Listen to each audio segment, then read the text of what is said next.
Aujourd'hui, c'est la journée mondiale des crocodiles.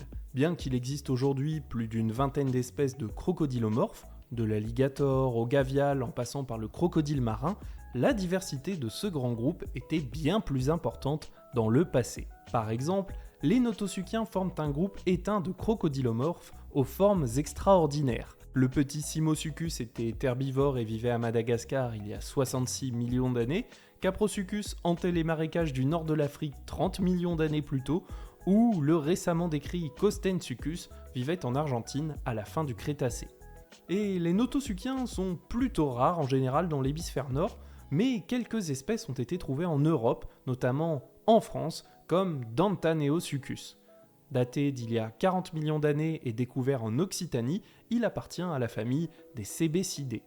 Dépassant les 4 mètres de long, il était l'un des plus grands prédateurs terrestres d'Europe depuis la disparition des dinosaures non aviens. Contrairement aux crocodiles actuels, Dantaneosuchus chassait uniquement sur la terre ferme des mammifères comme l'ophiodon ou bien Palaeotherium.